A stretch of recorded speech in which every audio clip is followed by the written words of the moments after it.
Los Angeles at Cincinnati, the whiteout game, which is quite an impressive display, actually, for a team that, is normally orange, black, et cetera, et cetera. That stadium was white. They did a pretty good job of getting the word out for Cincinnati. What were your big takeaways from this game? My big takeaway from this game, and it's a takeaway that I just have for this season.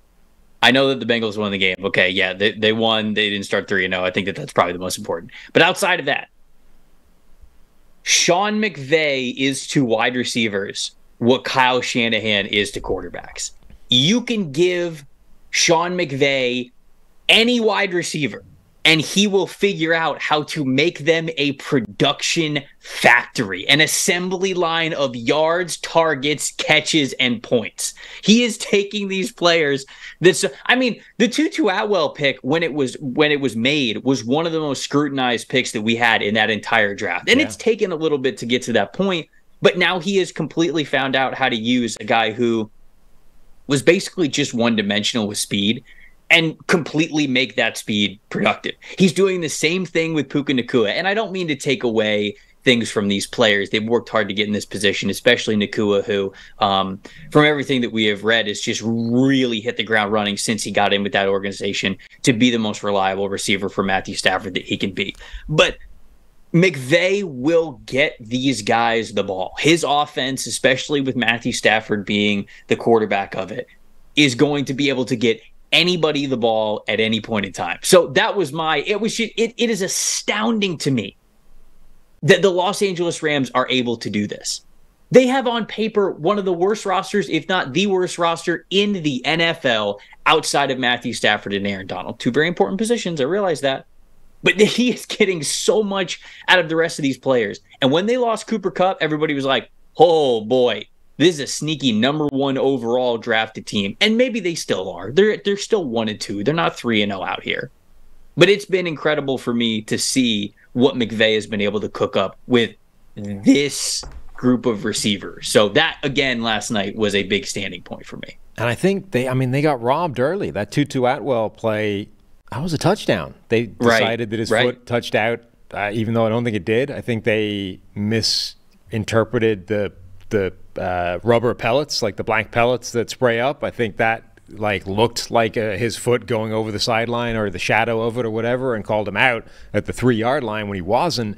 In a game the way that game went, excruciating offense, low scoring defensive performance, that's a big touchdown to not give them right away. And I think when you mention this Rams team, it's bad on paper. I think for the first game this season, we actually saw that manifest itself in a real way. Like, that offensive line heading into the year, you're like, that group is a problem. And generally, this Rams offense has really struggled when their offensive line has struggled. This was the first game where that really showed up, and multiple members of that offensive line were just getting destroyed, particularly by Trey Hendrickson around the edge against backup left tackles. But for the first time, that Rams team, I think, was exposed for the relative lack of talent they have overall. I agree. What about the Bengals side of things? What did you think of the Bengals? Joe Burrow is obviously the big story, right? He plays through the calf injury.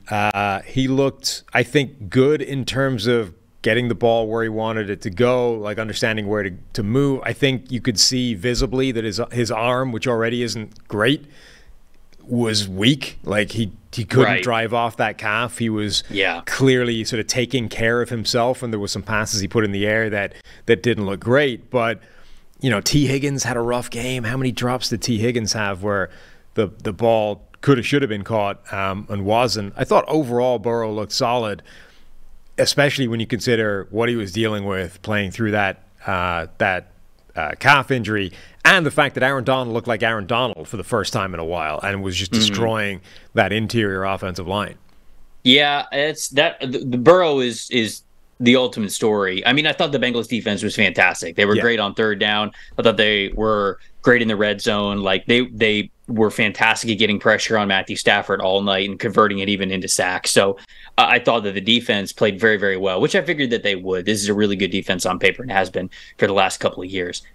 Burrow is the big story because of what you mentioned. When I was watching him play the week prior, against the Ravens, that arm had no juice. And it's because he is already somebody who does not have the strongest arm in the world, that when you take away the power that he generates from his lower body, it gets even worse. Yeah. And on that Geno Stone interception, I'll keep going back to it.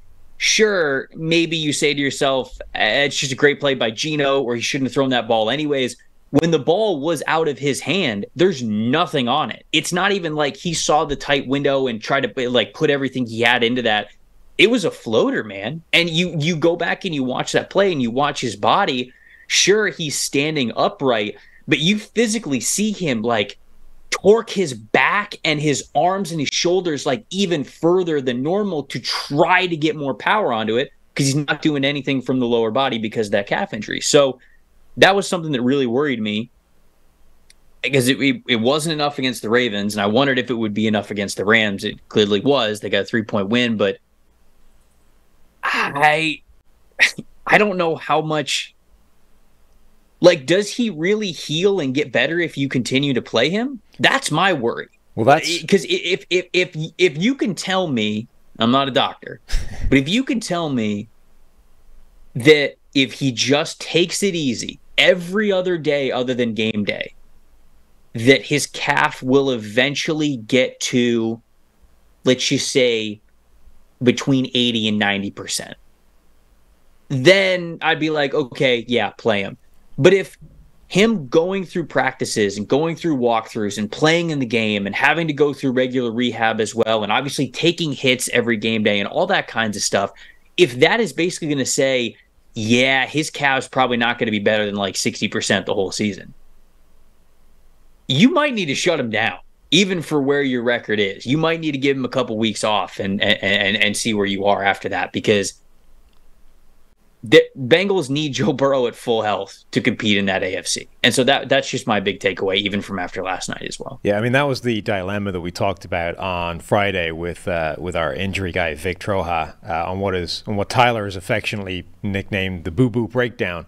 But Vic's point was basically like, there's no halfway house to this. Like, Burrow either needs to be shut down for a number of weeks to make this thing go away, to make it heal, or you're going to be dealing with last night's version of Joe Burrow for the rest of the year, because it won't heal if it's being, if you're going out there every week and doing a full game on it, it's going to be what it is, which means that's the guy you're getting. And look, the other amazing thing about it was, like, he dropped back to pass 50 times. They didn't, They didn't have a choice necessarily, but it wasn't like they were able to protect him and Burrow was just a distributor and didn't do an awful lot. He had to carry that offense, and he made some mistakes in there as well, but generally played pretty well. The other side of the ball, though, that the Rams, you mentioned their struggles on third down. I wrote down exactly what it was because it was wild. They started 0-6 on third downs, right? Then they get a conversion late in the third quarter, but it was negated. So then they actually end up going 0-10 on third downs before finally getting their first official conversion on that touchdown at the death, which ended up not making any difference whatsoever. So effectively, over the course of the game, the Rams basically could not convert a third down at all.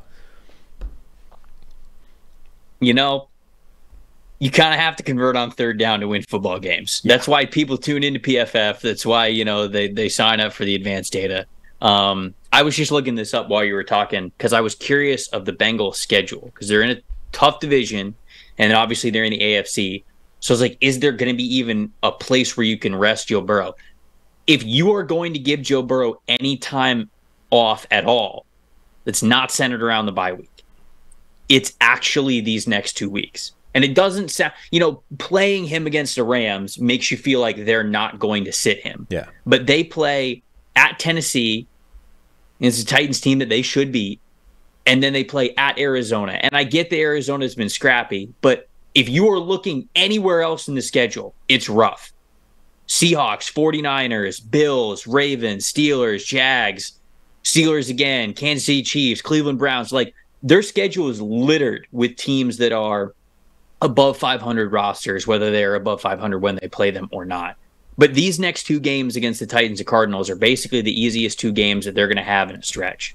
So if you're going to rest Joe Burrow at all whatsoever, it would probably be these next 2 weeks, but I don't think they're going to do it. No, I don't either. I think their biggest problem is that all those games, no matter who they're playing, who wins changes whether Burrow's in the lineup or not. Like the Titans, yeah, Cincinnati should beat them with Joe Burrow. If Jake Browning is the quarterback, should they beat them? Probably not. Like, hey. I'm just saying. You're probably right. Yeah. Other guys that had fantastic games. We talked about Trey Hendrickson and the damage he was doing. That guy put up 10 pressures in that game. The league leader through 3 weeks is at 19. So that was a pretty impressive performance by him. Logan Wilson, spectacular interception, like 2 interceptions, in fact. Was a real impact player for them. I thought overall that Bengals defense looked like it was supposed to for maybe the first time this season. Like, lost in all the Joe Burrow hysteria over the first 2 weeks has been like nothing else on the Bengals had been looking particularly good either.